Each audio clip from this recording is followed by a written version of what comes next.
Café Country, a sua dose de triatlon. Pega o seu café e vem com a gente. Olá, bem-vindos a mais um Café Country. Eu sou o Wagner Espadoto e mais uma vez aqui com Beto Nitrini, Sérgio Gordinho Magalhães. E hoje vamos fazer a continuação do nosso programa de perguntas enviadas pelos nossos ouvintes, que foi um sucesso. E eu não para de chegar pergunta, inclusive da TT aqui, pessoal. Como que a gente vai fazer para responder tudo isso daqui, hein? Muita coisa. Quem começa aí? Vamos lá, Betão. Você que é o cara das respostas. Eu vou perguntar só pro Betão hoje, porque ele tem muita experiência no triatlon. Ele vai ter que responder tudo isso daqui agora. Capaz, bom dia, pessoal. Boa tarde. Como é que vocês estão? E aí? Beleza? Todos bem. Serginho, Já vamos começar direto? Já vou direto. Nossa, que animação, hein, Betão? Bom dia. Não, o Beto, eu fiquei sabendo que ele teve uma reunião com a chefia, então ele tá meio amuado. Deve ter tomado aquela, né, Serginho? O cara acorda às 5 da manhã pra treinar, é isso que acontece, entendeu? Vai ficando ruim. Esse horário aqui já vai ficando ruim. Perde o brilho no olear, né? Aliás, eu queria agradecer que eu tô aqui com a minha canequinha do Café Country, né? Vocês estão com a Boa, é verdade. Também. Nossa grande Marisa. Marisa, sensacional. Queridíssima, que mandou um presente para todos nós aqui, muito carinhoso. Ela, como sempre, maravilhosa. Uma caneca linda com o logo do Café Country. Inclusive, a gente ficou tão animado que a gente vai começar a fazer essa caneca aqui para os convidados. E em breve, para quem quiser também adquirir a canequinha do Café Country, fica muito legal. Marisa, obrigado, viu? Muito legal. Obrigado, Marisa. Obrigado, Marisa, adorei também. Já estreou, Betão? Já estreou, que eu acho que eu vi, né? Eu estreiei a minha também no final de semana. Vamos começar então, pessoal? Vamos lá. Tô animado aqui, ó. Eu vou perguntar para vocês essa aqui, depois eu respondo. EJ Castro, 1980, é velho já também. Amigo do Betão. É o Enio. É o Enio. Da companhia. Qual o erro mais comum de um iniciante, preparação ou provas? O que vocês acham? Vamos lá. A gente fez um episódio sobre isso, né? Os erros mais comuns que o triatleta comete, né? Eu acho, assim, vou te falar um erro de iniciante que eu acho. Primeiro é se inscrever para uma prova para a qual você não está preparado. Acho que esse é aquela ansiedade de fazer uma prova, você vai lá e quer fazer logo e se inscreve no negócio, você não sabe ainda nem subir na bicicleta, nem dirigir direito, não sabe navegar no mar. Aquele cristão emocionado, né? Aí dá aquele desânimo todo. E outro erro que é muito comum é o cara se comparar com os outros, né? Acho que esse é o erro, fulano tá treinando tanto, eu tô treinando pouco, então. O cara faz isso, eu não faço. Acho que esses são erros bem comuns. Você sabe que um dos erros mais comuns que eu vejo realmente é esse, Betão. É o atleta ele não se comparar com o dia anterior dele, né? Ou com o passado dele. E sim, tá sempre se comparando com o amigo do lado. E nós não temos o menor controle, né, sobre essa pessoa, passado esportivo, quantidade de treino, horas de treino, rotina de vida, é bem complicado. Serginho, o que você acha? Eu vou falar, eu acho que, não sei se são erros ou a gente pode falar que é uma inexperiência ainda, porque se ele está começando, ele está adquirindo conhecimento, mas uma das coisas que eu vejo muito, inclusive eu já fiz isso, talvez o Beto também lá no início, que é você ir para uma prova com muito mais coisa do que você precisa. Então a gente está falando, de provas longas, né? Quantas coisas a gente levou para as transições, né? Para o special needs, ou seja, para o que for, ou até para um short, que você ia com o carro carregado de coisa, numa insegurança de que você ia precisar de tudo, e isso acaba criando uma confusão do que você usar. Com o tempo você vai adquirindo experiência e vai levando cada vez menos o estritamente necessário. Uma outra coisa que eu vejo muito e que as pessoas fazem a pessoa treina de um jeito e na prova, mesmo que seja no início, ela faz outra coisa. Eu já vi muito cara caindo na T1, aonde ele sai para pedalar e o cara nunca fez um monte e desmonte daquele jeito, né? Um monte daquele jeito, e ele vai querer fazer o monte em movimento em vez de parar a bicicleta e toma um tombaço. E a mesma coisa o inverso. O cara, na hora de entregar a bike para sair para correr, e ele vai tentar fazer uma coisa que ele nunca fez ali no treino porque ele quer fazer mais rápido. Então, eu acho que são essas duas coisas. Levar muita coisa para uma prova, né? E acaba não usando. E outra é fazer coisas que não foram treinadas, né? Porque na hora, no ímpeto, né, de ver os outros... Não sai, né? Não sai. É difícil mesmo. O que eu acho, né? Eu acho que vocês falaram tudo. É basicamente isso mesmo. Eu acho que o triatleta iniciante, ele só deve realmente começar com tranquilidade, ter calma, paciência para evoluir, porque é um esporte que demanda tempo aí. de treino e dedicação, e aos poucos aí se integrando em provas menores de preferência e evoluindo, e aí não tem como não dar certo, as chances são bem menores de ter o erro. Ô, Wagner, Oi. você falou essa coisa do tempo é importante também, porque muita gente já parte na primeira prova pensando no tempo, o que, na minha opinião, é errado, né? Porque se ele tá adquirindo experiência, pô, vai lá fazer uma primeira prova, ver como é que é. O cara coloca uma pressão tão grande do tempo que isso vira um problema. Então, o tempo eu acho que é para depois, para as próximas provas, né? Quando você já tem um parâmetro, né, para criar uma melhora, né? Não sei o que você acha disso. Existe uma coisa que é um controle que nós temos, neural, que é entender o tamanho da prova, a dimensão da prova. Uma vez que eu já fiz essa prova, eu tenho como prever, teoricamente meu cérebro, ele começa a predizer internamente o pace que eu consigo executar durante toda essa distância. Então, uma primeira prova, ela é realmente uma estreia em que você tem que se preocupar simplesmente em fazer as coisas da melhor forma possível e terminar, ou seja, completar a prova. E aí você vai evoluindo com essa questão de tempo, né, e resultado.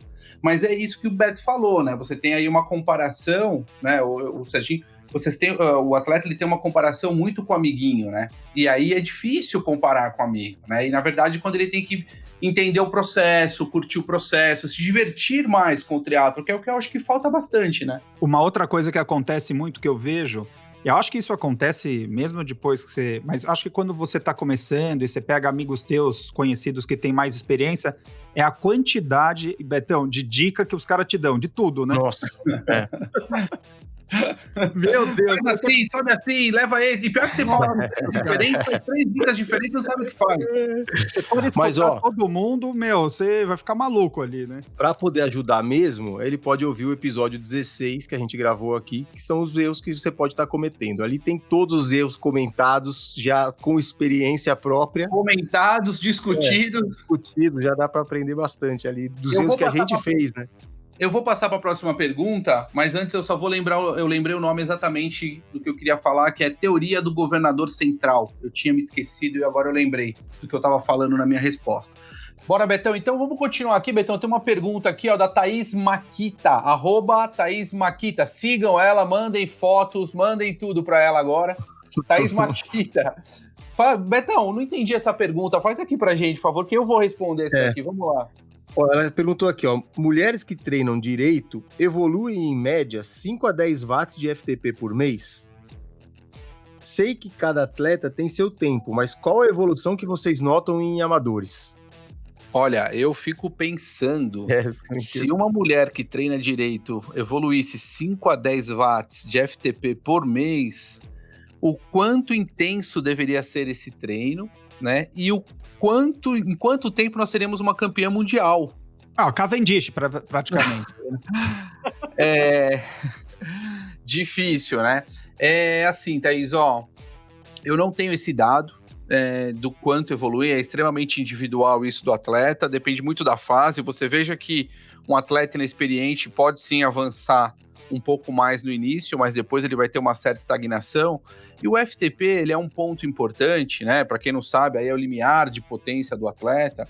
Esse limiar é extremamente importante, mas as intensidades abaixo desse limiar também são extremamente importantes, que é onde são feitas as provas de triatlon, né? Você não faz uma prova de triatlon no FTP, você faz em algum lugar abaixo do FTP. E aí, quanto maior a distância, mais abaixo ou mais longe desse FTP será. Se você estiver extremamente bem condicionada nas intensidades abaixo do seu FTP, o que a gente chama de estamina, você com certeza vai ter um ótimo resultado também, tá? Então não se baseie só no FTP, mas eu acho que uma melhora estimada, você pensando a cada 2 meses aí, uma melhora em termos percentuais, e eu não falaria 5 ou 10 watts, eu já acho que é bem interessante. Muito bem. Quem pergunta agora? Vamos lá. @Tcubo3. Você conhece, Betão? Amigo do Beto, certeza. Tcubo 3. Qual a corresponsabilidade dos atletas nos treinos e métricas? Desafios de 1.000 quilômetros em 100 dias são saudáveis? Podem ser base para a temporada? Ser substituídos por plataformas, será que haverá humanização e atenção real? São 3 perguntas diferentes aí. Betão, você quer responder? O que você acha? Vamos lá. Cara, Eu acho que não tem corresponsabilidade, né, dos atletas. A responsabilidade é total, né? Ele que tem que fazer.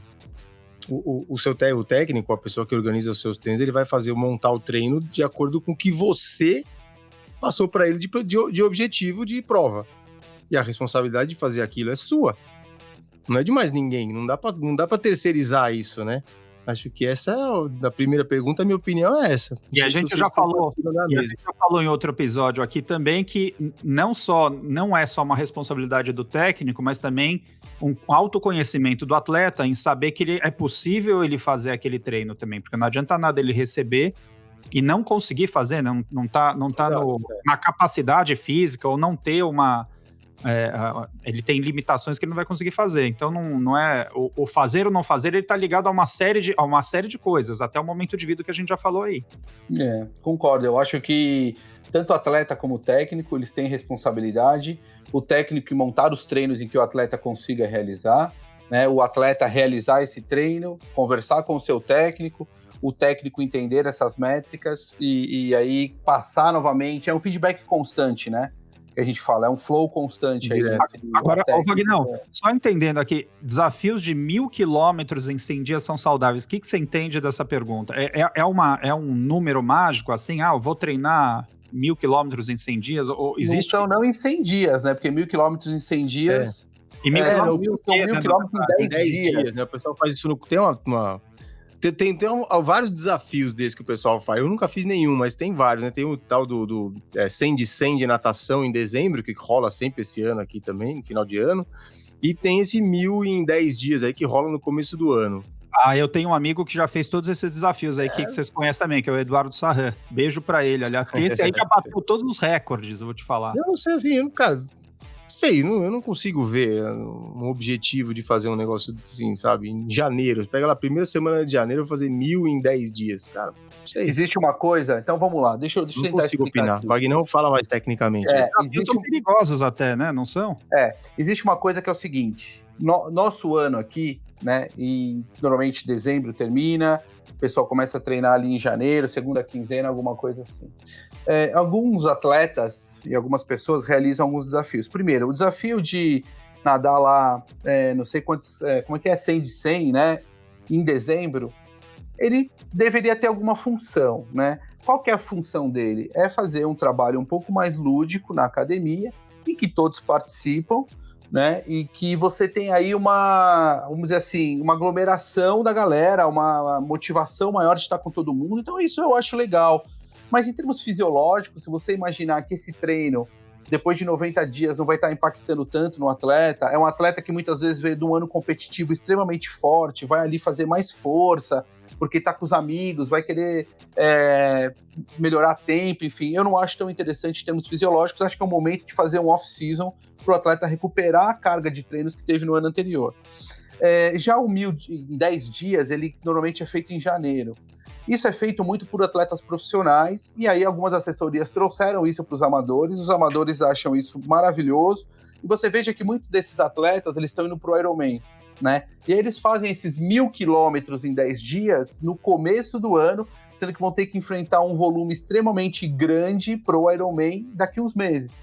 Normalmente esse atleta chega cansado, você não vê melhoras, você não vê esses atletas super performáticos na prova, então eu acho que é mais uma questão de querer fazer ou não se sabe muito bem ainda qual o efeito no amador, mas se realiza por uma questão lúdica. As assessorias normalmente realizam isso, e elas fazem isso muito mais para o conjunto dos atletas, para ter ali uma confraternização, diferente, né? Para ter uma atividade diferente.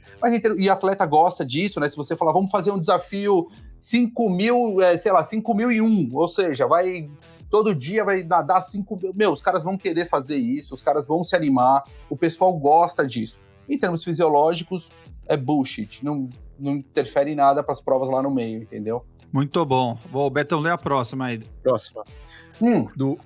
Betão, faltou uma aqui, ó. Ele perguntou também se as plataformas vão substituir. Não vão substituir. As plataformas de inteligência artificial vão ajudar muito o técnico, mas o olho a olho ainda do técnico, a visão do técnico em construir tudo isso vai ser fundamental, mesmo com as plataformas de inteligência artificial. A gente vem falando sobre, enfim, todos os algoritmos que têm sido feitos. O Wagner, a gente conversa muito sobre isso, que elas vão ajudar as plataformas com que os técnicos eles tenham uma ajuda extra para poder analisar de forma mais profunda atleta por atleta, que hoje se for fazer pessoalmente, humanamente impossível, no detalhe, tô falando assim, você analisar todas as métricas, né, abrir as métricas de cada... E a gente discutiu isso também, né, no episódio das tecnologias com o Ricardo Hirsch, a gente falou bastante disso também, que é bem legal de ouvir também. Não tem como você ter uma assessoria grande, aliás, não tem como você ter mais do que 10 atletas, 12 atletas, e querer realmente analisar e cuidar desses atletas. Então, para isso, as plataformas, elas ajudam muito. A inteligência artificial vem ainda a somar, ou seja, você pode aí criar algoritmos que te dão algumas respostas já diretas desse atleta, e muitas vezes podem manipular o treino desse atleta, mas eu ainda acho que o olhar do técnico, né, e como o técnico vai tratar tudo isso vai ser fundamental. Vamos lá, para a próxima. O @Alan Marques. Sem Tecnologia que temos hoje, quem seria o melhor atleta do Brasil e do mundo? Do Brasil, com certeza eu. Nem dúvida. Do mundo, talvez o segundo, o terceiro ali, eu estaria ali brigando. Cara, eu não sei se a tecnologia faz esse milagre todo, né, de melhorar o cara, de alterar um cara, não, fulano sem a tecnologia não seria tão bom quanto ele é, ou com a tecnologia o cara é melhor. Não consigo responder isso também, não. Não consigo responder também, não. Eu acho que a gente acostumou, né, com a tecnologia. Quem está acostumado e voltar para trás fica difícil, mas tem gente que não tem, né, acesso ou não vai ter tecnologia, né? Tem gente que vai continuar pedalando aí sem potência, tem gente que nunca vai ter um rolo, um Swift, né, um rolo Smart, né, um Tax, seja lá o que marca for, e o cara vai continuar pedalando. Então é difícil mesmo, né? Você fala assim, se eu desse uma tecnologia que seja um rolo Smart para esse cara e botasse ele para pedalar, em vez de ele sair ou colocasse uma potência, ele melhoraria? Possivelmente, talvez sim, né? Mas é difícil a gente falar agora, com certeza. Depois que você vive e acostuma com essas tecnologias, né? E o exemplo aí dos relógios, né? Como o Garmin e outros, que as pessoas, a gente já falou isso inclusive em outros episódios que a gente fez com o Ricardinho, as pessoas ficam extremamente dependentes e viciadas no pace e nos relógios, né, do que eles dão para... Então é complicado a gente falar. Tem uma aqui do Lucas Tanganini, que já foi respondida essa aqui, não, Betão? Wagner, quando você decidiu que viveria do triatlon? A gente respondeu no Café com o Coach, né? Eu decidi, eu tinha basicamente 21 anos, quando eu vendi o meu carro e comprei uma bicicleta e falei, é isso que eu quero fazer da minha vida. Basicamente isso. Mais ou menos por aí. @Bruno Menezes, com Z. Esse deve ser amigo do Betão, com certeza. Certeza. Menezes. FC nos treinos de triatlon é eficaz ou não? Desculpa a minha ignorância, o que seria FC? Poxa, Serginho, você sabe, vai. Frequência cardíaca, gordinho. Pelo amor de Deus. Você esqueceu, gordinho? Eu não uso frequência cardíaca, acho que há anos, desde que eu tive o último piripaque aqui, que eu não uso frequência, eu fiquei traumatizado. Também, carregar esse peso não é fácil, né? É isso aí. Eu acho extremamente importante, acho que a frequência cardíaca. Brincadeiras à parte, quando surgiu essa tecnologia da cinta, né, do relógio para a gente usar, para a gente ver frequência cardíaca, até porque antes disso a gente fazia era no pulso, né? A gente fazia os tiros, parava e media o pulso, né? Dedinho no pulso. Dedinho no pescoço. Então, eu acho que a frequência é super importante. O que acontece, eu acho que com o passar dos anos, você vai ficando um autoconhecimento do teu corpo. E eu acho que isso aconteceu comigo, por exemplo, com o Beto, com certeza, com o Wagner, que você já vai sentindo muito, não exatamente no detalhe, mas você sabe em que frequência mais ou menos você está, naquele ritmo, a tua sensação de esforço. E eu acho que, não estou falando tecnicamente, o Wagner pode falar, mas eu acho que a frequência cardíaca, ela é muito importante, você ter esse conhecimento e você ter esse controle. Eu lembro muito que nos treinos, quando a gente fazia, e principalmente nas provas longas, as oscilações dentro de uma prova longa, elas têm um custo muito alto. E a oscilação que a gente fala, a gente está conectando diretamente com uma oscilação de desgaste frequência cardíaca. Então, uma pessoa que fica numa prova muito longa, um Ironman, um meio, uma prova mais curta, e ela passa lá 10, 11, 12 horas numa frequência cardíaca oscilando muito no pedal, na corrida, ela vai ter algum desgaste. Então, eu acho que você ter um conhecimento, né, e saber controlar a tua frequência cardíaca para os teus limiares corretos em cada fase da prova, o Vagnão pode falar aí, acho que é a melhor solução. Betão, você usa a frequência, Betão? Cara, eu tenho um monitor cardíaco, né? Uso, assim, eu acho que durante o treino eu raramente uso. Eu uso mais, assim, quando eu chego em casa, eu vou analisar, eu vou ver o treino, tá? Eu vejo se teve alguma coisa muito diferente do normal. O medidor cardíaco para ver os e-mails dos clientes lá. Põe a fita, né? Põe a fita. Você leva, mas analisa depois se teve alguma coisa muito diferente do que é o comum, mas durante, assim, não uso, não. Quanto maior o tempo que você treinou, principalmente o pessoal que vem lá de trás, veja que o pessoal que iniciou lá atrás, vocês pegaram todas as tecnologias. Então vocês pegaram primeiro o relógio, que era só o lap, e media aqui. Depois pegaram o polar, que entrava com a frequência cardíaca. Depois vieram os Garmin. E aí toda a evolução em termos de conhecimento e os estudos também para corroborar com a informação. Então assim, eu acho que métricas, relógios, medidores de potência, tudo que vem para somar é importante. Então, a frequência cardíaca é um deles, né, que já é muito utilizada há muito tempo. O grande detalhe é que a frequência cardíaca simplesmente é uma resposta, tá certo? É uma resposta do organismo frente ao esforço que se faz. E ela tem certos delays, né? Ela demora um pouco para subir, ela demora um pouco para baixar, ela está influenciada aí por meio ambiente, por umidade, por alimentação do atleta, nível de estresse, enfim. Então é muito difícil. E tem um ponto muito importante, a frequência cardíaca, ela é extremamente funcional quando eu associo essa frequência cardíaca ao meu pace, às minhas potências, e aí eu tenho índices de melhora ou não no curso temporal. Então isso sim é um pouco mais interessante. Evidente que um atleta que está acostumado a pedalar um treino longo com 130, 140 de pulso, 135 de pulso, e começou a pedalar, está com 150 e o pulso não baixa, realmente ele vai ter um prejuízo em determinado momento. Só que tem um ponto muito importante, no final da prova, você não chega lá para o Galvão e fala assim, meu pulso foi 130, eu ganhei a prova. Né? Você não chega lá com o seu medidor de frequência e fala assim, tá aqui o meu pulso foi mais baixo do que todo mundo, eu ganhei a prova.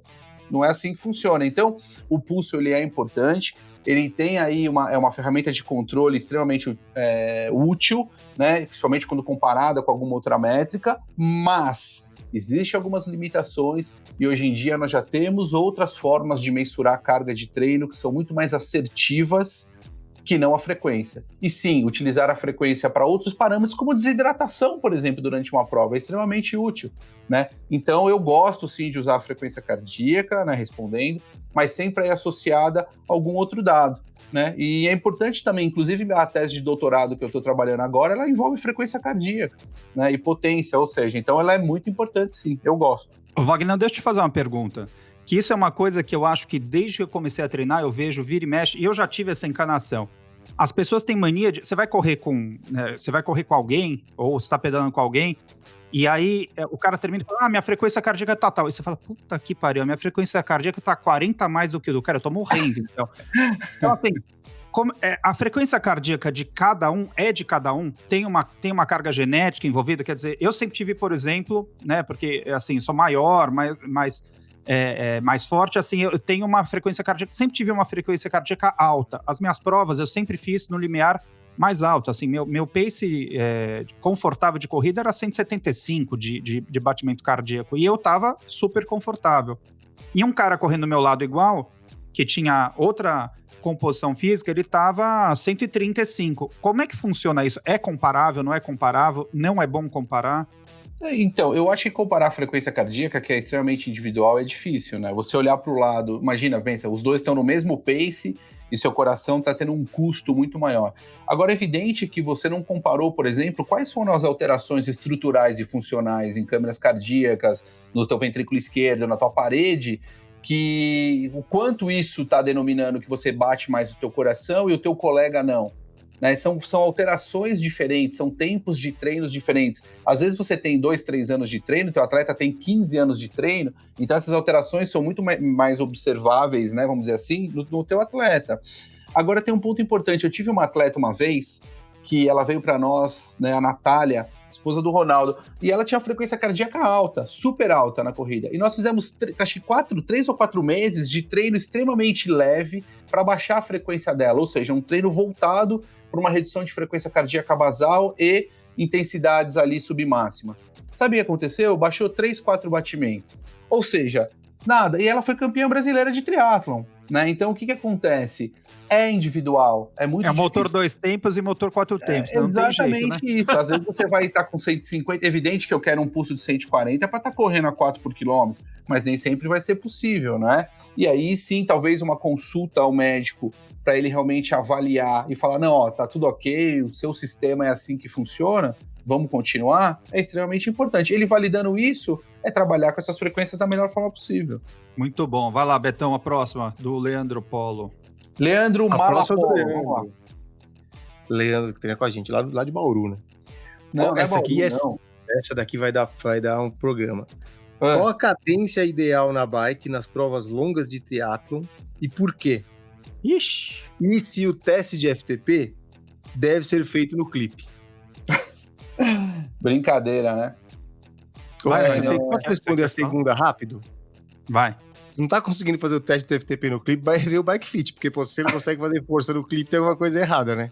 Acho que aí esse aqui claro. Pô, lógico, tem que ser feito da forma que você gera mais força. E você vai fazer a prova, né? Não tá conseguindo gerar força no clipe, tem alguma coisa errada, né? Essa tá respondida. E a cadência ideal na bike de provas longas, pessoal, o que vocês acham? Isso aí é uma discussão gigantesca. Putz, né? Essa é longa, hein? A cadência ideal? O que vocês acham? Cara, eu, assim, acho que todo mundo vai encontrar uma cadência que é própria. Eu acho que não tem muito você falar, assim, você vai conversar, todo mundo que eu tenho de amigo, né, vai ficar nessa, dificilmente o cara vai sair muito da fase ali dos 75, 85 RPM. A minha é 85 confortável ali no volantão, é isso aí. Às vezes você vê um cara muito travado, às vezes você vê um cara que gira mais, mas, não dá pra mudar muito esse tipo de coisa, né? Você vai perder muito tempo tentando mudar uma coisa que não vai te trazer tanto benefício, assim, sabe? E cada um faz o ajuste mais confortável, né? Do que pra cada um mesmo, né? Eu acho. O corpo é extremamente inteligente, o corpo vai fazer aí o giro da forma que ele fique mais econômico. Isso sempre. Né? Idealmente eu tenho que pensar que se eu faço, por exemplo, um Ironman a 90 RPMs e se eu faço um Ironman a 80 RPMs, o quanto a mais de giro eu tive na minha perna com 90 RPMs em 5 horas de pedal, por exemplo, né? Então você pega lá 1 minuto, 60, né? 60 vezes, sei lá, 90 RPMs, vezes horas, vezes 5 horas, você vai ter um dado aí de 10 mil, 15 mil, eu não sei. E aí o que vai acontecer é que você tem basicamente aí entre 80 e 90 RPMs por volta de 2.000 giros a menos na tua perna. Bom, 2 giros a menos na minha perna são 2.000 inputs neurais de movimento a menos. Então possivelmente eu saio aí com a minha cabeça um pouco mais fresca para correr, com as minhas pernas não tão fadigadas. Existe uma correlação entre a cadência e o tipo de fibra muscular que é utilizado, né? Quanto mais giro, mais trabalho neuro eu estou fazendo, quanto menos giro, mais travado, mais força eu estou fazendo. E aí você tem que entender quais são as relações dessas aplicações nos treinos, como você se sente mais confortável e como você consegue correr ou não. Normalmente a gente realmente trabalha isso daí, Beto, 78, 82 de RPMs aí para Ironman. E aí quanto mais curta a prova, mais giro você tem, né? As minhas desculpa, corrigindo, as minhas, eu acho que quando eu fiz o último Ironman foi 75 de rotação. Eu tenho uma rotação, eu vou no volantão, eu gosto de fazer uma rotação mais baixa até, e bem confortável. Inclusive tentar o máximo encaixar essa rotação o tempo inteiro da prova, né? Óbvio que às vezes você tem uma subida, você não consegue, uma descida, mas o quanto mais você mantiver essa rotação, né, para que você tenha um estímulo neural, né, cíclico ali, né? Que uma hora vira quase que automático, né? Aquela coisa que você vira e fala assim, nossa, minha perna tá mexendo no mesmo ritmo e não muda. Então, a questão do conforto é muito importante para que você não tenha que pensar na rotação, né? A mesma coisa quando ele pergunta do clipe, né? Que o Betão falou. O clipe, você não tem que pensar no clipe, você tem que ficar confortável na posição no clipe e mandar bala, entendeu? Putz, o que a gente vê de gente desclipa, clipa, aí fica, segura, né? Esse vai e vem do clipe no treino e na prova, e muita gente treina dessa forma e fala, não, mas na prova eu vou ficar clipado. Não vai, porque se tá treinando também dessa forma, né, segurando e depois clipa, vai chegar na prova e vai estar desconfortável. Então, eu acho que a questão do conforto é muito importante para os dois, né? Pro clipe e para RPM. Boa. Vamos lá. Agora, @Rafael, com PH, Rafael Dainese. Como controlar o aumento de intensidade e volume sem aumentar risco de lesão?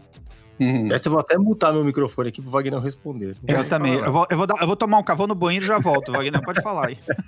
Pessoal, é assim, ó. Basicamente, eu acho que um bom planejamento prévio é interessante. É você conhecer o seu atleta, é você saber no ciclo anterior ou nos ciclos anteriores o que foi feito e o que você pode planejar. Você ter controles de carga, e aí por isso que é muito importante as métricas, né? As métricas, elas vão te dar um norte para entender o quanto esse atleta está cansado ou não, quanto ele suporta de treino ou não, quanto ele suporta de fadiga ou não. Se ele ficou gripado, eu tenho que levar em consideração, por exemplo, se teve algum fator externo de alimentação ou não, ou se foi carga de treino, ou seja, se ele treinou muito e por isso ele ficou gripado, e uma vez que ele ficou gripado, eu já sei que esse atleta, nessas condições, nesses números, ele não suporta, eu tenho que evitar. Tem uma regrinha básica que é aumentar basicamente 10%, né, dos volumes de treino de forma semanal. Então tem algumas coisinhas aí, mas tudo vai depender muito do atleta. Eu aqui, a gente sempre brinca, né? O atleta, muitas vezes, ele se machuca sozinho. Por quê? Porque você dá 10, ele corre 12. Você dá 5 por quilômetro, ele corre 4,40. Então, muitas vezes, ele mesmo acaba se machucando, porque ele não entende que treinar leve, às vezes, é muito mais importante do que treinar forte. E treinar forte machuca. Treinar um volume menor também é importante, faz parte do treino, machuca menos do que volumes maiores. Então, eu acho que saber quando colocar volume, quando colocar intensidade, respeitar as características do atleta, são os pontos mais importantes aí para não machucar. Boa. Betão, quer fazer sua consideração aí? Não, eu acho que é isso aí mesmo. Respeitar os treinos leves é importante também, porque o Wagner não falou aí, o dia que é leve tem que ser leve. Conversar com o técnico, né? Sentiu alguma coisinha? Muitos atletas, eles sentem alguma, sentiu um desconforto, não é nada. No outro dia ele acorda bem, ele vai treinar. Aí no terceiro dia ele acorda bem, ele vai treinar, machuca, Então, sentiu alguma coisa? Conversa com o seu técnico, fala com ele vai orientar. Muitas vezes é interessante você diminuir treinos dos próximos 3, 4, 5, uma semana e não machucar, né? Ou ter uma lesão mais grave, do que continuar treinando, bater no machucado e aí sim passar aí depois 3 meses tratando uma lesão. E aí, dependendo da idade, por exemplo, Betão machuca agora são 6 meses. 6, 7 meses estaleiro, consertando, fazendo martelinho de ouro, coisa louca isso. É o que você falou, e entender que a planilha, né, o teu projeto de treino tá lá, mas que, poxa, a gente é ser humano, você pode acordar pior e não é porque tá lá que você tem que seguir, né? Vamos usar a cabeça, conversa com o teu técnico e rever. E outra coisa que eu vejo muito também, acho que é isso, desde que eu comecei a treinar, que continua até hoje, infelizmente. Eu sempre escutei a palavra, tá certo isso, Wagner? Treino perdido, como que é? Treino não feito é treino perdido. Treino perdido é treino perdido. É perdido, acabou. Faz o treino, E isso eu acho que é uma das maiores pegadinhas que muita gente eu vejo, e quantas vezes o cara perdeu um treino e fala assim, mas encontrava ele depois ali, o que você tá fazendo aqui de novo? Não sei, não, porque eu não fiz o treino de ontem, então eu tô fazendo ele dobrado. Treino, né? É o pagar treino. Vou pagar o meu treino. Eu tô fazendo ele dobrado, ou o cara deixou de nadar e aí ele ia nadar, pedalar e musculação tudo no mesmo dia, ele botava 3 esportes, enfim. Isso é a maior besteira que uma pessoa pode fazer, porque, assim, tem que ter maturidade, assim, não fez, bola pra frente, né? O que você acha, Betão? Eu acho que é isso mesmo, não tem. Perdeu. O atleta tem que entender também que ele perder 1, 2, 3 treinos não muda a vida dele, né? As pessoas muitas vezes hoje em dia com o Training Peaks se preocupam muito com o CTL, né? Meu fitness está caindo. Pessoal, entendam aquilo, pelo amor de Deus. né? Aquilo ali, existem constantes ali no Training Peaks que são totalmente erradas, né? A gente tem que entender isso. Então, o seu condicionamento não cai tão rápido como mostra o Training Peaks, né? Ele também não sobe tão rápido muitas vezes. Então, temos que ter um pouco de calma, maturidade, respeitar o corpo, respeitar o cansaço. Betão agora, quando tem qualquer dor, ele me manda uma mensagem, ó, aconteceu isso, aconteceu aquilo. A gente já manipula tudo se for preciso. E dá super certo, né? Caramba, foi um tempo atrás aí, né? Umas 3 semanas atrás, tivemos que dar uma revisada na corrida aí, mas já voltei já. Dá uma seguradinha, já voltou, tá 100% já. Vamos lá, para a próxima aqui. Felipe Cagali. Tá fácil essa, hein, Wagner? Você ainda volta para a Kona como atleta? Olha, difícil. Difícil, né? É difícil. Foi Felipe, cara fazer uma pergunta dessa, né? eu não sei, mas eu não sei quanto tempo você não vê ele, mas se você tivesse vendo, você não teria nem feito essa pergunta, porque O bicho tá inchado. Tô brincando. Tô brincando. Mas é impressionante. A gente vê a foto, né? A tua foto, naquela vez que você foi pra Kona, né? Que você tava magro, parecia até doente, né? Que você tava com aquela roupa branca horrorosa, né? Que parecia uma caveira. E você olha hoje o cara, barbudo, bochechudo, com filme, e no máximo, assim, quando ele for acompanhar o atleta, ele vai pro quarto, espera no ar-condicionado, e quando o atleta vai passar, ele volta pra lá pra receber o cara e volta pro quarto. Pra bater uma palma. Ah, não tem dúvida, né, Serginho? Porra. Você acha que cabe o cara ficar... Ó, agora eu vou responder. Eu não tenho pretensões de voltar pra Kona como atleta, mas eu tenho pretensões anuais de estar em Kona com os meus atletas. Então isso é um ponto realmente importante. É isso aí. Isso é legal. Tem uma esquadra TT lá, dos verdinhos. Exatamente. Vamos lá. Arroba Rafael _Bamaral. A musculação pode interferir negativamente na performance por ganho de massa e de peso? Essa aí eu sou craque, hein? Você fez tanta musculação que você ganhou peso, é isso? Essa musculação. Uma vez ele começou a fazer crossfit, ele parecia um boi. Ele veio assim, ó, troncudo, eu faço crossfit agora. Meu, você não sabe que ele ganhou de peso, cara, de músculo, meu. Mas eu acho que aí o cara teria que se dedicar demais à musculação e abandonar os outros esportes, né? Porque é muito difícil você conseguir fazer uma hipertrofia na musculação a ponto de você conseguir ganhar tanta massa ao mesmo tempo que você nada, pedala e corre, né? Se você tiver com balanço certinho, energético, os treinos bonitinhos, aumentando o volume de treino, tem que ser uma musculação extremamente pesada ou difícil, né? De artifícios, né? Para ganhar massa. Caso contrário... Difícil, né? Mais difícil, né? Mas tem aqueles atletas que é muito engraçado, né? Na TT, você brinca... eu ganho massa fácil. Eu não faço musculação. Mas você olha o tamanho do braço do cara, parece uma pata. Você fala, pera um pouquinho, você não faz musculação, o braço tá desse tamanho, como? Porque a única coisa que acontece comigo quando eu durmo é a barriga crescer. Meu bíceps não cresce. Nunca manda um abraço pro Orlando. Manda um abraço pro Orlandão. Um abraço pro Orlando aí, pro pessoal aí do Mas eu acho que tem uma questão genética também aí, viu? Eu acho que a gente dúvida que tem. Vai entrar. Eu conheço pessoas que tinham uma qualidade genética de uma forma, o cara mudou o corpo completamente. Tem um conhecido nosso, amigo nosso, que é o João Barnevitz, que a vida inteira ele foi marombeiro. Você pega as fotos dele, o cara é um touro. E hoje é um super triatleta, você vê ele... o cara é um queniano, literalmente. Branco. O cara tá seco.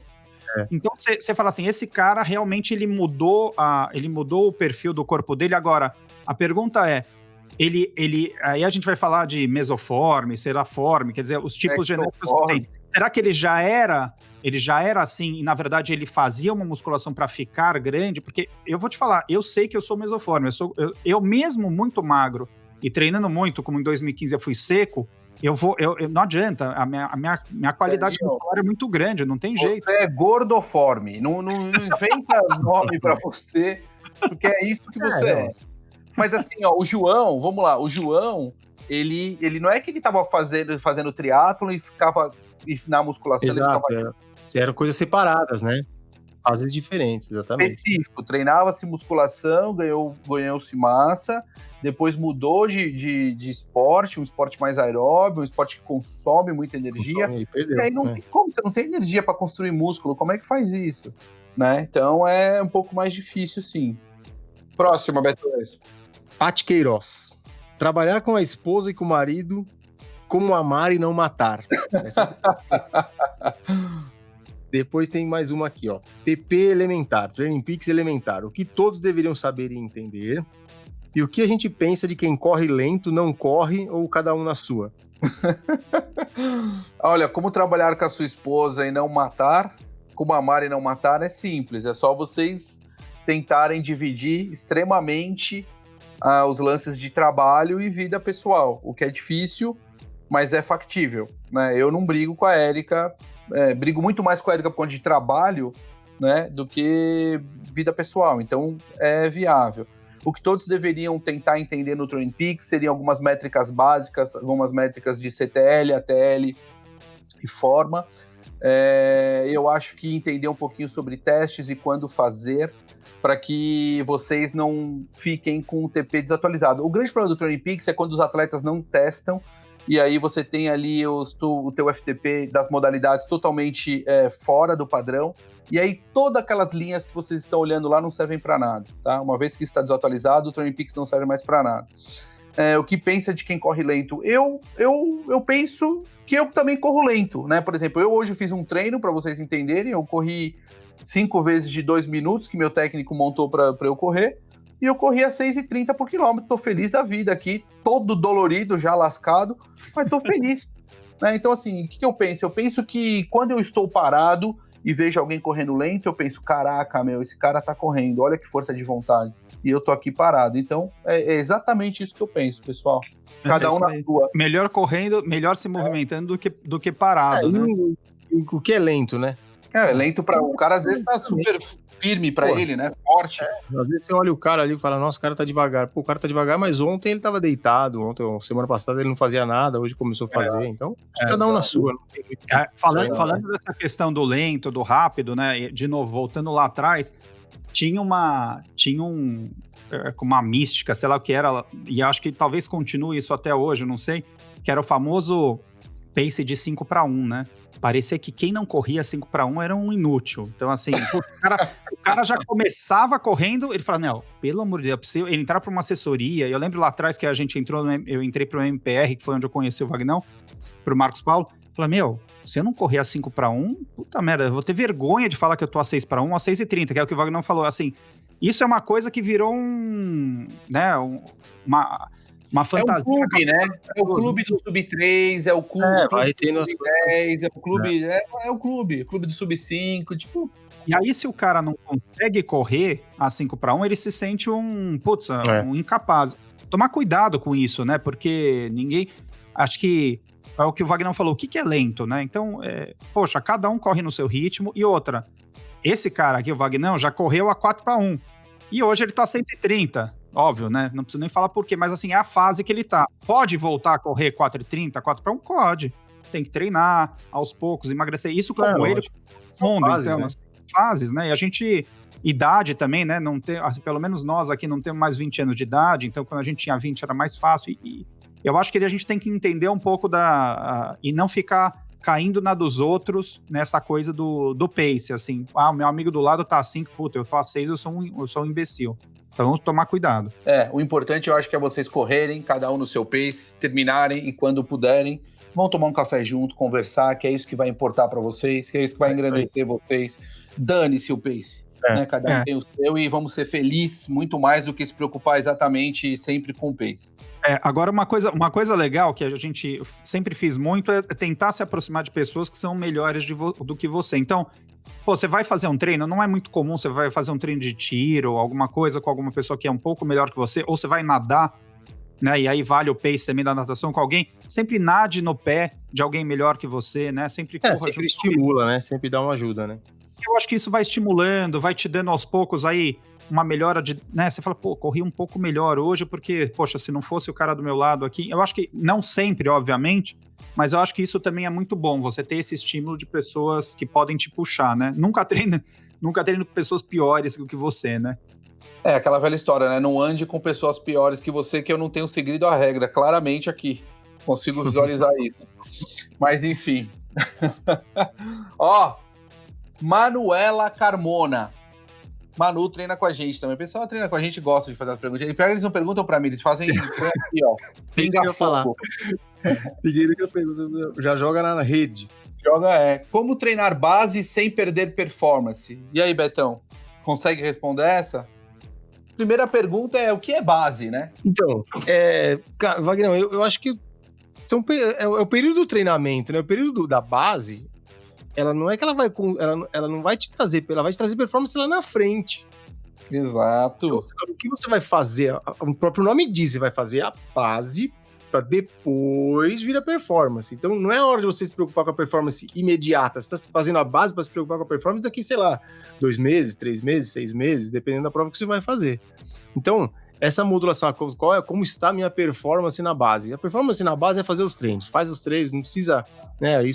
Essa performance vem depois, ela não vem na hora, né? Exatamente. E é importante lembrar que o atleta, quanto mais treinado, mais anos de experiência, menor é a base, menor o trabalho de base e maior é o trabalho específico. A gente tem que entender isso, né? Eu acho que se criou um mito da base, né? Veja que é o 1000 em 10, fazendo base.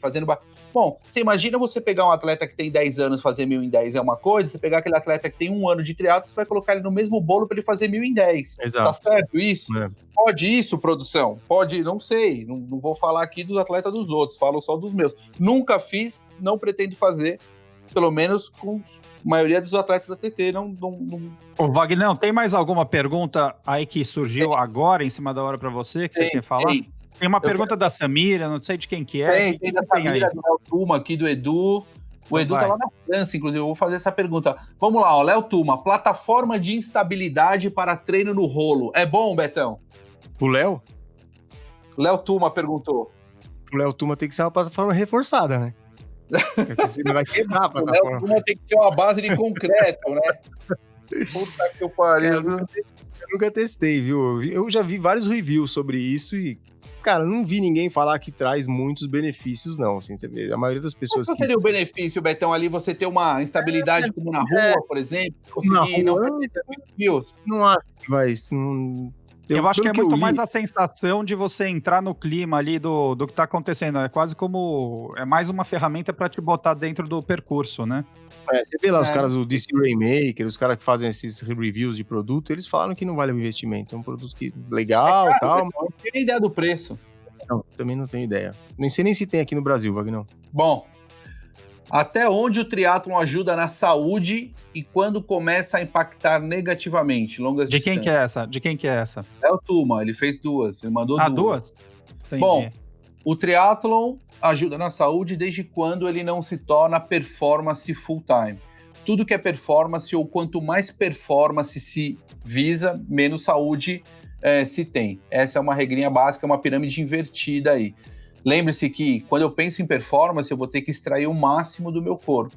E meu corpo não está preparado ou não foi preparado para extrair o máximo o tempo todo. Veja que você tem lesões, vocês têm déficits energéticos importantes, você tem alterações hormonais importantes, você tem overtraining, muitas vezes, né?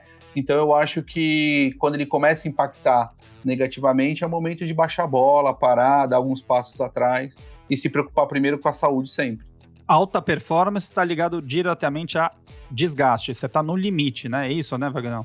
Você pega um motor, se você andar em baixa com ele, né, ele vai durar um pouco mais. Se você apertar o motor o tempo todo, o desgaste dele vai ser maior. Vai ter que trocar o motor, né? Só que o motor a gente troca. Sei bem, sei bem. O carro da minha mãe, isso aí tem que trocar a pastilha de freio direto, porque ela anda acelerando e freando o tempo inteiro ali, ó. Se ela andasse num lugar que não tivesse carro, não ia precisar trocar, não ia ter o desgaste, entendeu? Não ia ter o desgaste, é isso aí. Vai, vamos lá pra pró. Tem mais uma? Tem, Samira Volpe. Existe alguma pesquisa, ela já me perguntou isso 1000 vezes, existe alguma pesquisa comprovada que a corrida, quando só se corre, piora quando se inicia no triatlon? Natação e bike também pioram quando o atleta vem dessas modalidades? Posso responder? Responda. Posso responder? Porque eu tinha essa dúvida muito grande e tem um amigo meu, um amigo nosso, que é o Rafael Barajas, que é um amigão meu, que vivia me falando exatamente isso também. Pô, mas desde depois que eu comecei o triatlon, parece que minha corrida piorou, não sei o quê. Eu falo, Rafa, o que eu aprendi é o seguinte: qualquer esporte, para você fazer bem, você tem que fazer aquele esporte. E isso eu lembro, desde a época lá, de novo, da MPR, do Fábio Rosa, me falava assim, Serginho, e você fala isso também, você quer correr bem? Corra. Você quer pedalar bem? Pedale. Você quer nadar bem? Nade. Então, assim, é específico. Obviamente, quando você coloca os 3 esportes, você vai ter que compartilhar tempo, energia e uma série de coisas com 3 esportes. Se a gente ficar falar assim, vou fazer um esporte e focar em um, não é que é mais fácil, mas eu vou ter mais tempo, eu vou estar gastando energia mental e física para aquele esporte. Então, obviamente, se eu só correr, eu vou ser melhor corredor do que se for um triatleta, eu extrair a corrida e comparar minha corrida, né, com a minha fase só corredor. Eu acho que a gente tem que entender a especificidade. Eu peguei uma época, e eu parei o triatlon, eu fiz só provas de ciclismo. Eu fiz várias provas de ciclismo aqui, lá fora, porque eu falei, eu preciso melhorar a minha bike. E eu passei 1 ano treinando bike, eu passei 1 ano fazendo provas e realmente melhorou o meu pedal. Né? Porque aquele ano eu estava com a cabeça centrada em só pedalar, a minha energia mental e física, assim, eu me alimentava pensando nisso, eu dormia pensando nisso, eu treinava pensando nisso, e eu não fazia outra coisa a não ser pedalar. Óbvio, o meu pedal, ele melhorou. Quando eu voltei no ano seguinte para o triatlon, eu voltei com o pedal melhor. Obviamente, eu não tinha corrido no ano anterior e nadado, eu tive que recuperar isso, e com certeza depois, o meu pedal, ele foi baixando, porque eu fui colocando os outros esportes. Então, eu acho que a gente tem que entender, isso eu tô falando de experiências próprias, não é técnica. Agora, tecnicamente, eu não sei qual que é a tua opinião, Vagnão. Bom, a gente sempre tem que pensar que o triatlo... Você falou uma verdade muito absoluta aí, que é a modalidade esportiva. As pessoas correm e elas migram para o triatlo, elas acham que elas vão manter, depois de nadar e pedalar, a mesma corrida. Existem vários estudos que mostram que você tem um prejuízo, aí uma fadiga residual, que é levada para as próximas modalidades. O triatlo é uma modalidade única, que envolve 3 etapas, que é nadar, pedalar e correr. Então não dá para você achar que você só correndo puro... Veja, um corredor puro, ele corre muito mais em termos de volume durante a semana do que um triatleta, né? E intensidade, muitas vezes. Um ciclista pedala muito mais em termos de hora, em termos de quilômetros, em termos de intensidade, que um triatleta. E um nadador, a mesma coisa. Quando você tem que distribuir em um único corpo 3 modalidades diferentes, é evidente que você vai ter um certo prejuízo nas modalidades, né? Não tem como. E aí são os anos que vão definir o quanto de melhora você vai ganhando essa adaptação de fazer as 3 modalidades e ter a excelência nessas 3 modalidades. Agora, veja, tem pessoas, por exemplo, que nem a Samira. A Samira faz triatlon há pouquíssimo tempo. O que isso significa? Significa que ela é um feto no triatlon. Então, daqui 10 anos, talvez essa pergunta dela seja respondida por ela mesma, porque ela já vai ter a experiência para falar sobre isso e vai interpretar o corpo dela de uma forma diferente, que vai ver que aos poucos ela conseguiu também melhorar na corrida pós-bike, ou seja, corrida off-bike. Tudo que a gente vê até hoje é que sim, existe um prejuízo relacionado ao nadar e pedalar, muito mais ao pedalar, né, no correr, do que ao nadar, mas existe sim uma fadiga residual que você leva para as modalidades. Então, é difícil mesmo, vai ter que segurar alguns anos aí. E no atleta profissional, essa diferença é quase mínima, ou seja, se você coloca um triatleta profissional para correr um 10K, ele corre muito, muito parecido do 10K fora da bike, tá? Mas no amador não, no amador existem prejuízos importantes. E aí a gente olha também um pouco do que entra a questão de quando a gente bota os 3 esportes, a gente tem, vamos falar alguns tiques, algumas coisas de cada esporte que a pessoa traz, por exemplo, para corrida ou para bike. Você pega, por exemplo, o Marquinhos, né, profissional, que veio da natação, quando ele sai da água, ele vai correr, enfim, depois que ele pedala, ele vai correr, né, ele corre com aquele ombro alto, né, aquela postura de nadador dele, né, enfim. É uma coisa que não tem jeito, ele traz. Agora você vai falar assim, poxa, mas se ele não tivesse sido nadador, né, ele correria melhor, ele teria uma postura mais de corredor. Então, assim, são coisas que eu acho que a gente está falando de bike, mas quando a gente fala dos 3 esportes, que na verdade são etapas, o triatlon ele tem que ser encarado como uma coisa única, e aonde ele tem 3 etapas, e não são 3 esportes, ele é um esporte só que tem 3 modalidades. E isso que o Wagner falou, e aí falando do Marquinhos, que é um puta atleta, o cara achou o melhor dele dentro daquilo, quer dizer, poderia, provavelmente, os técnicos dele tentarem mudar a postura dele correr, baixa esse ombro, não sei o quê, não fica com o peito tão alto, porque essa não é a postura de corredor, joga o peito pra frente, mas não. é o ótimo dele para aquilo. E aí eu acho que esse autoconhecimento com os anos, você vai entendendo onde você vai estar com o teu melhor em cada um dos 3 esportes. As pessoas se frustram muito, né? Quando elas correm 4h40 nos treinos longos e depois da bicicleta correm para 5h10, 5h15, 5h20 e acham que quebraram, né?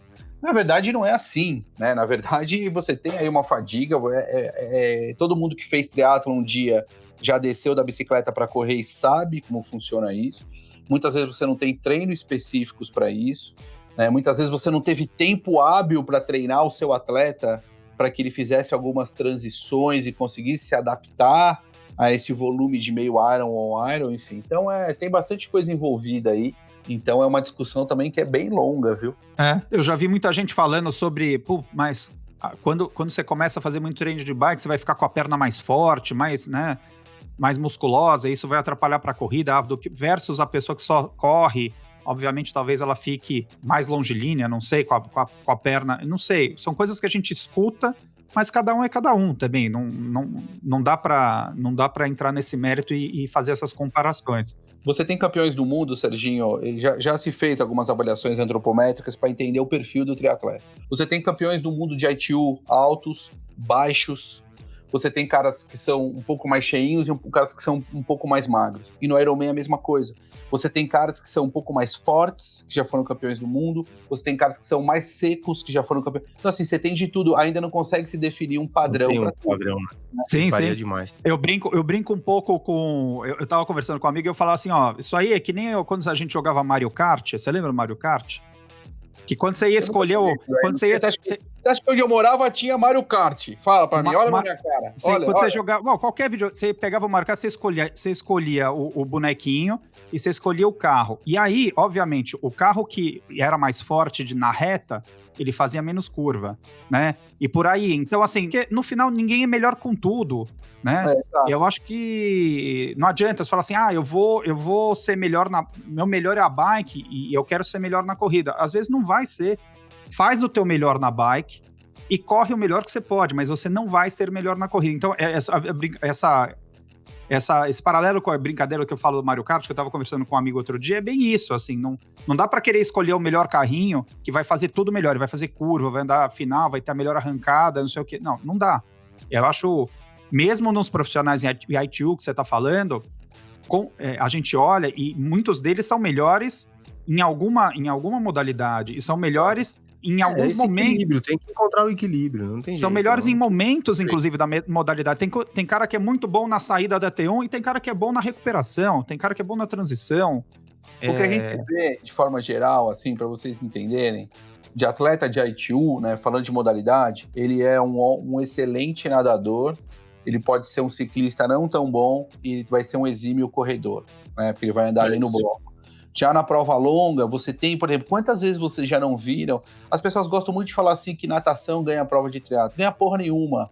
Se vocês pegarem os resultados de quem saiu no Ironman de Kona, por exemplo, que saiu primeiro na natação, não foram os campeões. Então, assim, é muito engraçado, né? Evidentemente, você tem uma Lucy Charles que nada muito, pedala muito e corre muito, que vai para um pódio. Mas aí é uma exceção. Né? Não é uma regra. De forma geral, quanto mais longa a prova, menos impacto, teoricamente, a natação tem. Agora, não é por conta disso que você não vai treinar natação e treinar muito, principalmente aquele cara que não é nadador, para que saia com a fadiga menor possível e que consiga render nas outras modalidades. Agora, tem um ponto muito importante que o corredor, quando entra para o triatlo, ele acha que ele vai correr muito. O ciclista, quando entra pro triatlo, acha que ele vai pedalar muito. E aí o que acontece é que o ciclista realmente pedala e faz um pedal extraordinário e não corre, e o corredor faz um pedal, muitas vezes intermediário, mas que gera uma fadiga que também não corre. Ou seja, é esse balanço que a gente tem que tentar entender, que é atleta que temos na mão, e como treiná-los em cima das deficiências desse atleta no médio e longo prazo, entendeu? É, isso aí. E eu acho que tem uma outra coisa que eu vejo muito, eu não sei o que o Betão pensa disso, é que eu tenho vários amigos que começaram há pouco tempo no triatlon, e a corrida é uma coisa mais habitual, que faz parte da vida das pessoas. A natação também, muitos de nós, né, fez uma aula de natação, aprendeu a nadar quando era pequeno, mas a bicicleta dessa forma como é o ciclismo ou o triatlon, raros fizeram, né? Aliás, praticamente muito poucos, né? Obviamente, quando a gente era pequeno, a gente andava de bicicleta na rua, né? É importante essa fase, mas, né, para você pegar a base de ciclismo, equilíbrio, tudo, mas ninguém saía em cima pedalando uma bike de, né, uma Caloi road. 10, né? Naquela época era Caloi 10. Então, eu vejo uma grande dificuldade, e a gente já falou isso em outros episódios, das pessoas para entender que a bike vai levar um tempo para você pedalar bem, né? As pessoas começando com mais idade a pedalar e já pegando uma bike road para pedalar, é diferente. Eu acho que a corrida ela já está mais, né, na vida de todo mundo. Como a natação lá de pequeno, a gente já teve uma base, né, da natação. Então, eu entendo que o ciclismo ele é muito técnico, como a corrida é também. E as pessoas até entenderem o quanto técnico é a bicicleta, isso leva tempo, né? O que a gente vê de gente entrando para pedalar que não faz nem bike fit. O cara sai pedalando sem bike fit, não entende, né? A posição como que ele tá com a perna, com o pé. Sai pedalando e compra umas bikes absurdas. Então, é complicado. É complicado. Tem mais alguma aí, Vagnão? Tem aqui da última da Manuela Carmona, ela faz algumas perguntas. Então, como melhorar a técnica de natação nadando sozinho? Difícil, quase impossível. Atleta que não tem objetivo nenhum, como fica o planejamento e como planejar a longo prazo sem prova, que é basicamente a mesma coisa aqui. O que você acha difícil? Melhorar a natação sozinho? Poxa, você nadar só... Imagina uma pessoa que não nada. Não tem jeito. Entra Você na piscina sem ninguém te ajudar, corrigir. Sozinho você diz sem alguém nadando ninguém. junto? Isso, nadar na piscina do Sem um condomínio. técnico, sem alguém te ajudar. Não. Eu tô falando assim, eu acho que nadar sozinho não é um problema, né? Eu falo por mim porque eu vim da natação e eu já nadei muito sozinho. Agora, óbvio, tem que ter uma pessoa que vai te instruir. E aí é muito, muito, muito importante. Isso é outra coisa que eu vejo.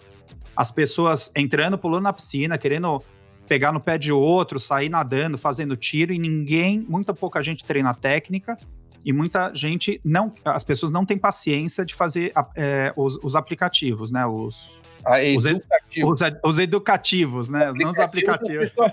Vive com paciência as pessoas, os aplicativos têm paciência. Os educativos, e a gente não tem paciência mesmo para fazer, e é muito importante, e você vai melhorar fazendo educativo. Não tem jeito, e tem que fazer. Pega um professor que conheça do esporte, que vai poder te passar esses educativos, e cria eu criava, por exemplo, eu tinha uma disciplina de chegar um pouco antes, além dos educativos que eu fazia já na aula, eu chegava 15, 20 minutos antes, e eu fazia 15, 20 minutos de aquecimento de educativo, com palmar, sem palmar, enfim, uma série de educativos. Eu fazia isso porque pelo menos eu já garantia, ou eu não sabia o que ia vir na aula, no treino. Então é muito importante, e mesmo depois, quando você nadar bem, continue fazendo educativo. Dificilmente um atleta que não vem da natação, que não foi um nadador, que nem eu, por exemplo, ele vai nadar bem, né? Nadar bem, assim, efetivamente bem. Mas realmente tem que sim fazer os educativos. Você tem que trabalhar isso, existem momentos corretos para se fazer isso, existem momentos para se aplicar outro tipo de treino quando a gente vai chegando mais perto das provas, mas o grande ponto não dá para fazer simplesmente sem saber, né, quais tipos de educativo que se deve ser feito. Ela ir para a piscina e começar a nadar sem ninguém olhando, porque vai ficar complicado, né? Que tipo de educativo eu faço? Para que serve esse educativo? Será que é para minha deficiência? Será que eu não estou piorando já a minha deficiência existente? Então é complicado, e eu concordo com você que tem que ter um professor na borda para auxiliar, pelo menos durante aí uns 6 meses, e aí depois você pode ir para um grupo. E aí, se quiser manter o professor, não tem problema também. Eu acho que a natação, pelo menos a minha visão, a natação ela é um esporte quase como andar de bicicleta, né? Que quando você aprende a nadar de pequeno, fica muito mais fácil quando você... E eu vejo isso pelo meu filho, que eu insisto com ele com 10 anos de idade, ele já faz natação para... Se um dia lá na frente, quando ele tiver 18, 20, 22 anos, ele for fazer triatlon, ele tenha muito mais facilidade para essa modalidade, né? Do que uma pessoa que... Tem muitas pessoas que nunca nadaram e que entram na piscina com 20 e poucos anos de idade e vão começar a aprender naquele momento. Então, acho que... Meu caso, né? Meu caso, aprendi com 24. Você desenvolve toda a parte, né, de sensibilidade, neural, tudo, a gente... Bom, para tudo, né? Criança, quanto mais atividade e esportes físicos a gente fizer, melhor a gente vai poder cumprir né? Sem dúvida. Então, acho que a natação... Depois de velho é muito mais difícil. Natação, principalmente. Natação é muito difícil. Natação, principalmente. E aí ela pergunta também do planejamento. Como fica o planejamento a longo prazo se você não tem objetivo nenhum? Bom, o atleta, ele acha que ele não tem objetivo nenhum, né? E até pode ter um objetivo físico como uma prova. Existem objetivos intermediários, como, por exemplo, melhorar a sua natação, melhorar a sua técnica de natação neste momento, como melhorar a entrada do seu braço na água neste momento, como melhorar a sua finalização neste momento, como está seu giro, está mais alto, está mais baixo, o que precisamos melhorar, está subindo, saída de curva, entrada de curva. Então, enfim, tem uma série de detalhes. Aproveita esse período sem prova para fazer essas melhorias, né? Exato. E aí, ao invés de fazer aquela base maluca, agora é o momento de trabalhar tudo de forma geral e ampla para que você adquira a maior quantidade de movimento possível em termos de acervo motor, e isso depois lá na frente vai refletir em benefícios, eu não tenho dúvida, né? Uhum. Você falou muito bem, Vagnão, isso aí. Eu tava com isso na cabeça. E isso é uma coisa que eu faço bastante, obviamente, quando eu tava treinando, que é ter curiosidade para se autoanalisar. Então, assim, não tenho prova, então eu vou entrar na piscina quando eu fazia esses educativos. Vou ver como é que tá o meu deslize e como eu posso melhorar ele versus o meu deslize há um mês atrás. Melhorou. A minha respiração, o quanto eu tô movimentando minha cabeça. Vou tentar melhorar um pouco a minha respiração para me mexer menos, né? Para me deslocar menos. A minha entrada na água, né? O famoso mito, né? De que a entrada perfeita você não faz o splash, né? Que você entra... não faz bolha na água. Você não faz bolha na água. Então, assim, eu acho que tem muita coisa, como você falou, e eu acho que só basta ser curioso, né? Para você aproveitar esse tempo para treinar isso e melhorar. Para fazer uma entrada melhor de mão na água, para fazer um aproveitamento melhor de puxada de água, que é uma coisa muito importante, porque tem gente que entra com a mão muito rápido e puxa pouca água, e isso, obviamente, a gente não vai entrar aqui, mas tem técnica. Um milhão de coisas, né? Tem um milhão de coisas, né? Então, eu acho que tem muita coisa para você experimentar, sendo curioso e tendo um bom técnico do lado, assim, é maravilhoso. Eu sou apaixonado por natação e eu acho que tem muita coisa para você explorar e melhorar. E a gente vê muito resultado em pessoas que melhoram, né? Fazendo a parte de educativo. A gente tinha lá na academia, pegar um exemplo, né, uma pessoa super conhecida, que é o Adriano Bastos, né? Que voltou pro triatlo depois de muitos anos, que ele foi do triatlo, corrida e triatlo. Quando ele voltou a nadar, ele nunca foi da natação, né? Ele voltou a nadar muito, muito mal. Bom, passados 6 meses, 8 meses, assim, e é óbvio, ele tem uma cabeça de profissional. Ele fazia tanto educativo, ele melhorou absurdamente a natação dele, absurdamente, e dentro das limitações de que ele não nadava quando era pequeno, mas assim, é uma coisa, foi muito legal ver a evolução dele, o quanto ele evoluiu na natação, dentro do limite dele, por causa dessa curiosidade, dessa perseverança em melhorar a técnica. Então, técnica melhora mesmo. Pessoal, acho que é isso, né? Tem muita pergunta chegando aqui, né? Eu mandei pelo WhatsApp aqui, mas a gente não vai conseguir responder. A gente vai ter que fazer mais um programa, né? Tem que fazer mais um pro ano que vem. Tem que fazer. Agradecer enormemente aí a participação da galera. Porra, nem sei. O pessoal gosta de participar, né? Manda as perguntas, é legal. Tem que fazer isso aí a cada 3 meses, alguma coisa assim. Eu acho que tem que fazer um programa assim, né, pessoal? Vamos marcar. E vamos ficando por aqui, né? Vocês têm mais alguma consideração? Não. Pra fazer? Excelente. Já deu, né? Já não aguento mais o povo também, viu? Já que não vai ter roda presa e nem recovery, porque já esgotou aqui. Explodimos o tempo. Então é isso, pessoal. Siga-nos nas redes sociais. No Instagram, @Café com Tri, e nas plataformas de podcast, streaming, Apple Podcast, Google Podcast, Spotify, entre outras. E também na Amazon. É a Amazon que tinha. Amazon Music. Amazon Music. Você baixou no seu celular, Betão? Já. Eu uso, tenho aquele Amazon Prime, você já usa esse aí também. Não é patrocínio, hein? Vamos ver, patrocina a gente, né? Quem sabe. Galera, até o próximo programa. Um grande abraço aí, valeu. Valeu. Um abraço. Café Country, a sua dose de triatlo. Pega o seu café e vem com a gente.